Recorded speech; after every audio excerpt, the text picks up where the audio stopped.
Este caso nos lleva a la provincia de Salta, después de la denuncia de una militante, termina renunciando un concejal de la Libertad Avanza que se llama Pablo López, acusado por violencia física, por retenciones indebidas, por extorsión a cambio de favores sexuales. Es casi irreproducible lo que el chabón le decía a la militante. Aquí el caso obviamente ya hasta ahí es súper alarmante y que claro que sí merece total repudio. El problema no es solo que no lo repudien, sino que avalen esa complicidad machirula, ¿viste? Esa cosa de pacto de silencio que hay entre varones, que es muy violento, que es muy machista.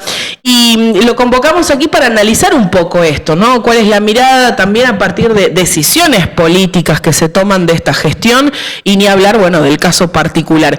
El doctor en Derecho, docente e investigador en temas de género, diversidades y violencias, Nicolás Papalia, está en contacto con Radio Libertad. Nicolás, un gusto. Ceci y Javier te saludan. Buen día. ¿Qué tal? Buenos días, Ceci, Javier. También para mí es un gusto enorme estar en contacto con ustedes. Gracias por este tiempo y por la buena predisposición. Para analizar un poco esto que decía, ¿no? Más allá del caso de Pablo, ¿no? De este concejal puntualmente y el discurso también de lo verbal y no verbal que existe aquí, del avalar este tipo de cuestiones. Ya venimos hace rato viendo cuál es la postura que tienen en cuanto a cuestiones de género, derechos humanos, diversidades, ¿no? Hay ya una bandera muy plantada. Exactamente, sí. Como bien vos decías, para mí este caso es muy relevante desde el punto de vista simbólico por dos aspectos. Un aspecto que es quizás, poco novedoso en el sentido de la manifestación de estas pautas no asociadas, como bien vos decías, a la masculinidad, ¿no? A las pautas hegemónicas de la masculinidad, en donde el ejercicio del poder y del sometimiento, ¿no? Sobre todo a través de las prácticas sexuales de las mujeres y también de otros sujetos, es una cuestión común, ¿no? Es decir, son prácticas que en definitiva ejercemos los varones para ser reconocidos por nuestros propios pares como varones, ¿no? Y la política claramente no es un campo ajeno, a estas prácticas machirulas, como bien vos decías. Pero para mí el otro aspecto, y esto sí es novedoso y sí es sumamente preocupante, es que son prácticas que hoy por hoy están promocionadas desde el poder, ¿no? Están, de alguna manera habilitadas, ¿no? Porque cuando uno va a repasar el discurso que tiene el espacio de la Libertad Avanza, del propio presidente de la Nación en relación con estas cosas, se encuentra con que precisamente este tipo de prácticas son promocionadas, ¿no? Uno no tiene que ir más allá de revisar los propios cánticos, ¿no? Que los partidarios mileístas, las juventudes de este espacio de la Libertad Avanza promueven, y vas a encontrar con que precisamente lo que cantan, lo que exhiben, son las prácticas que ha desarrollado este joven concejal de Salta. Entonces, ahí me parece que se vuelve sumamente preocupante, porque son prácticas que están habilitadas, que están promocionadas desde esos espacios de poder. Entonces, años atrás, después de muchos años de lucha de los colectivos feministas, de la diversidad, logramos, que ese tipo de comportamientos tuvieran una sanción social. Me parece que el gran retroceso que vivenciamos hoy es que en lugar de seguir condenando esas prácticas, en realidad hoy desde el poder se habilitan. Claro. Entonces, eso me parece que es lo preocupante, ¿no? Sin duda. Y ahora también, Nicolás, pensar que cuando uno puede avanzar con determinadas políticas, también pensando en que política sin presupuesto no va a ningún lado y que en su momento se haya podido hasta abrir un ministerio de mujeres, hay un montón de cuestiones en las que también, a las que somos víctimas de determinadas situaciones como mujeres o disidencias, también hay un entorno que va colaborando a que nos animemos a hablar, pero en este caso, al contrario, también sucede, ¿no? De que esta piba que se anima a contar ese hostigamiento, ese acoso, realmente unos ovarios enormes y por supuesto que en un contexto que es más difícil todavía, ¿no? Poder dar ese paso, porque no es fácil para quien es víctima hacer una denuncia. Totalmente. Siempre, para las personas que sufren este tipo de situaciones, es sumamente complejo, poder expresar, poder denunciar, ¿no? Poder visibilizar este tipo de situaciones, pero mucho más cuando, digamos, el contexto es un contexto de complicidad, ¿no? En donde, como ya te decía y como bien vos mencionabas, lo que se procura es como ese pacto de impunidad, ¿no? O sea, imagínense una víctima, no solo denunciar en este caso a un concejal, sino toda una estructura política, toda una estructura de poder, que en definitiva está diciendo que lo que le hicieron está habilitado, ¿no? Entonces, por eso digo que a mí me parece sumamente preocupante en este contexto, ¿no? Que comiencen, digamos, no que comiencen, digamos, sino que de alguna manera aparezcan este tipo de situaciones, porque en definitiva exhiben que hay una violencia que no solo está habilitada, sino también que está reconocida, está celebrada por el poder. Eso es, me parece, el cambio radical, digamos, que está generando esto y que me parece nefasto, ¿no? Sin dudas. Cuando hablamos de violencias, hablamos de distintos tipos de violencias, no es solamente física y psicológica, hemos hablado aquí muchas veces en nuestra agenda de, no sé, hasta de violencia obstétrica, digo, y está la violencia institucional, que como bien vos decías, tiene que ver más con una cuestión simbólica, ¿no? Porque son prácticas hasta inclusive ilegales, ilegítimas, pero abusivas en primera instancia, que las lleva a cabo alguien que está en una función, que como tal tiene un poder, y en el ejercicio de sus funciones se abusa de esa situación, y lo que resulta en definitiva es en la violación de los derechos humanos, digo, y es simbólica porque por ahí es todo muy tácito, ¿no? Y es como a veces hasta difícil de probarlo. Acá, bueno, hay una prueba con un audio de un tipo que extorsiona sexualmente a una mujer a cambio de dinero, es clarísimo, pero a veces no tenés pruebas como estas. No, totalmente. Ese es uno de las grandes dificultades a la hora de hablar de la problemática de la violencia de género, que en la generalidad de los casos, o en la gran mayoría de los casos, se producen en el ámbito de lo privado, ¿no? Por eso gran parte del trabajo que se hizo en las últimas décadas fue, por ejemplo, darle un valor desde el punto de vista jurídico, digamos, mucho más relevante a la propia declaración de la víctima, precisamente porque como se daban en los ámbitos privados, si no nos quedábamos con la declaración de uno versus la declaración de otro, ¿no? Entonces eso ha sido un gran avance, pero como bien vos también decías, Ceci, en este caso, digamos, no aplica eso en el sentido de que está todo sobre la mesa, ¿no? O sea, no hay chance de que se hagan locos, no olvidate. Tremendo. Claro, exacto, y además acá hay que sumar, digamos, esta cuestión de que queda más que clara la desigualdad de poder, ¿no? Porque estamos hablando de una joven en un ámbito institucional en donde existe una relación de poder, en este caso, digamos, de un concejal frente a una empleada, ¿no? O sea, hay un montón de elementos que en realidad permitirían, incluso desde el punto de vista jurídico, desde el punto de vista penal, digamos, concluir con un juicio, digamos, en pocas opciones, digamos, o sea, no hay mucha discusión en relación con eso. Claro, ¿no? Claro, eso, ¿qué es lo que le va a pasar a este pibe ahora? Digo, porque renuncia y ya está, digamos, lo escrechan un rato en las redes y después nos olvidamos. ¿Qué es lo que sucede? Digo, porque la impunidad también es algo que va garantizando que ese pacto de que los machos pueden hacer cualquier cosa, se sostiene en el tiempo si la justicia no avanza en hacer algo, ¿no? Exactamente, sí, la verdad que lo que le va a pasar no lo podemos descifrar, porque la verdad que en este país todavía siguen existiendo en estos pactos de impunidad. La justicia no es un ámbito ajeno, digamos, también a eso, y sabemos que cuando se entrecruzan la justicia hay connivencia de poderes, exactamente, y los pactos de la masculinidad, digamos, son transversales a todos esos espacios. Claramente hay muchos elementos para que la causa pueda avanzar desde el punto de vista jurídico, no sabemos si eso va a ser así, y además, como vos también recién mencionabas, estamos también acostumbrados a que estos casos adquieran cierta relevancia pública y una vez que pase el agua, queda en la nada, ¿no? Por la proliferación de estos pactos de impunidad. Esperemos que en este caso no quede así, digamos, que la justicia pueda avanzar, que avance realmente como debiera hacerlo, y sobre todo que se le dé la relevancia pública en este sentido del que estábamos hablando, ¿no? O sea, que sea como el puntapié inicial para que podamos entender que las palabras del presidente, las palabras de los militantes y de los funcionarios se comienzan a traducir en actos concretos, o sea, que no son modos personales, estilos personales, sino que esas palabras que se pronuncian desde el poder tienen consecuencias prácticas, y esas consecuencias prácticas se traducen en la violación de los derechos más fundamentales de un montón de personas. Entonces me parece que hay que darle en este sentido la relevancia al caso. Sin duda.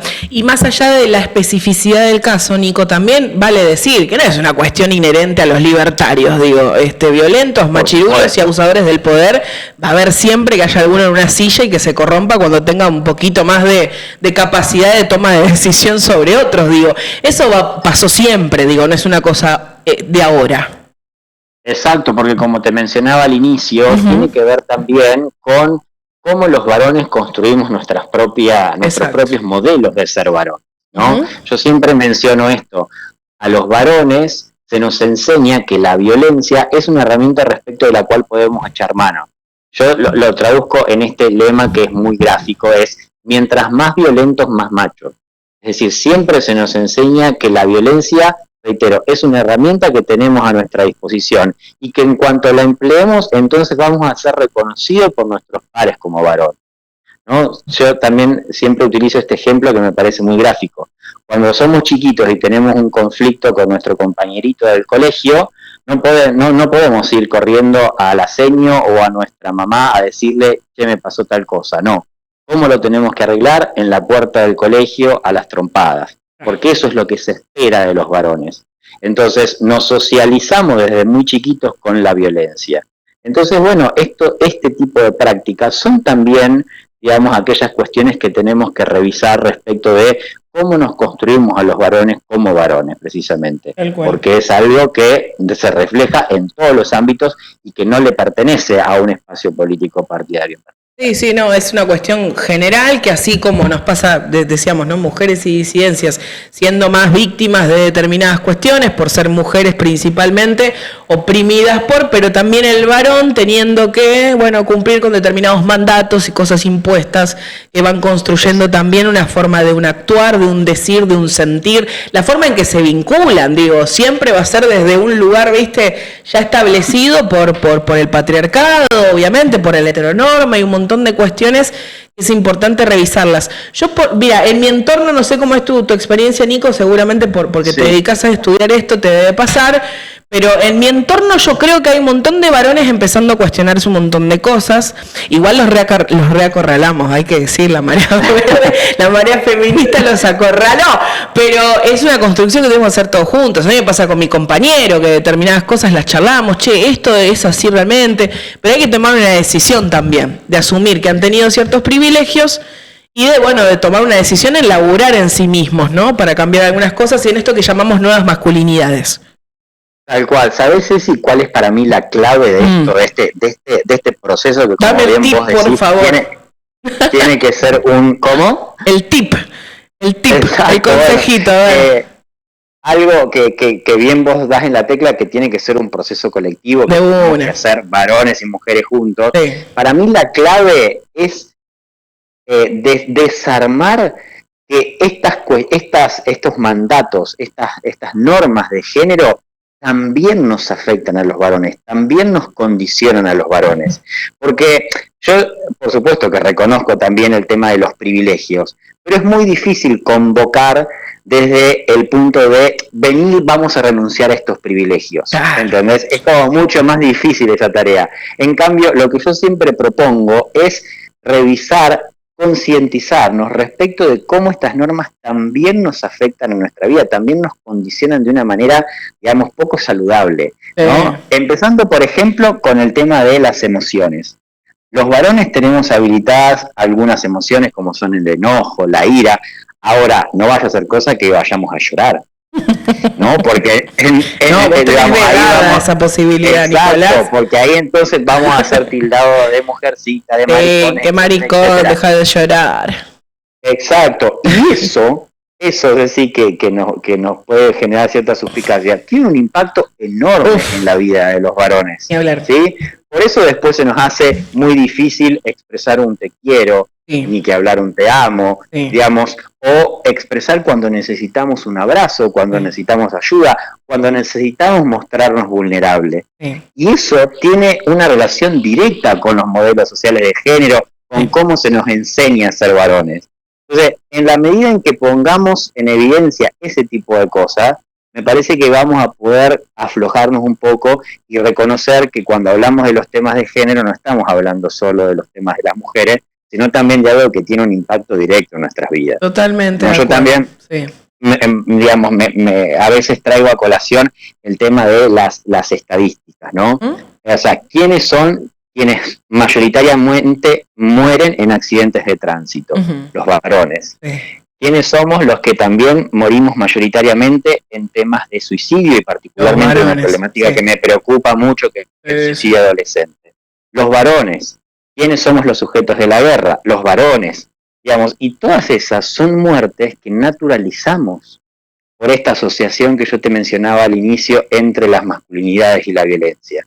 Son muertes que aparecen en los diarios y bueno, uno más, ¿no? Pero y así, en definitiva, digamos, nos van marcando, nos van condicionando nuestra vida. Entonces, me parece, digamos, que por ahí la puertita para comenzar, digamos, a desarmar estas cosas tiene que ver con eso, con que los varones seamos más conscientes de cómo estos mandatos nos afectan en nuestra vida cotidiana, ni hablar en lo que refiere a la experimentación de nuestra propia sexualidad, ¿no? Que es un campo para reservarme no, me abrís un mundo, esto es un hilo de Twitter, ¿viste? Vamos abriendo nosotros pestañitas. Yo encantada. Nico, sé que vas a presentar un libro pronto, yo quiero hacer el compromiso al aire de que charlemos de la ventana que acabas de abrir, del libro y de lo que vos quieras, porque ha sido un placer enorme. Dale, cuando quieras, acá materia dispuesta para seguir conversando. Súper, me encanta, gracias, es importante que en este espacio hablemos de estas cosas. Te mando un gran abrazo. Igualmente, Ceci, un placer para vos, besos. Para toda la audiencia. Gracias. Nicolás Papalía, él es doctor especialista, ¿no? En cuestiones, doctor en Derecho, especialista en cuestiones de género, de diversidades, de violencias. Bueno, pensamos también nuevas masculinidades con él un poco en esta conversación. Un escándalo en Salta porque... ¿lo reproduzco o no lo reproduzco? No sé si decirlo, pero el tipo básicamente estaba pidiendo sexo oral a cambio de plata. Lo dice con otros términos, pero es eso lo que está planteándole a una militante, teniendo él un lugar, una posición de poder, porque era concejal allí en un municipio de la provincia de Salta. Eso es una pequeña porción de lo que viene sucediendo en espacios como ese, y es a lo que le llamamos violencia institucional, ¿no? Ese abuso de poder, de pronto vulnerando determinados derechos. Y hay alguien que se animó a denunciar, que me parece que eso es lo más importante también de traer a colación estas conversaciones. No hacernos los distraídos y distraídas y asumir que este tipo de cosas suceden en todos los espacios de poder por sobre todo, y que las mujeres somos más bien las veces víctimas allí de estas situaciones, ¿no? Y que cuesta mucho denunciar, es un bardo emocional poder animarse a hablar y decir, che, me está pasando esto. Cuando alguna se anima, obviamente que se arma un buen revuelo en el momento, pero el problema es naturalizar este tipo de cosas, que haya un bullicio por un momento mediáticamente y que después se caiga otra vez y que hagamos como que esto no sigue sucediendo. Y en realidad sí sucede, más de lo que uno piensa. Así que para los varones, más que para las pibas, que siempre les suelo decir, anímense, no están solas, a los varones que están del otro lado, basta de esa complicidad, de esa cosa, ¿viste? De que si uno dice tiene una mirada lasciva o hace un comentario súper espantoso y machirulo sobre una piba que pasa por la vereda, bueno, no esté al lado de tipo, jeje, sí, ¿viste? Como un boludote. Cortá con eso. Anímate. No corres el riesgo de que tu amigo te bardee y te diga, puto, no sé qué. Y sí, pero yo creo, ¿no? Creo que en tu lugar preferiría empezar a transformar determinados momentos, por lo menos en tu metro cuadrado, y ir a dormir un poco más tranquilo. Basta de pacto de silencio y de complicidad entre ustedes varones.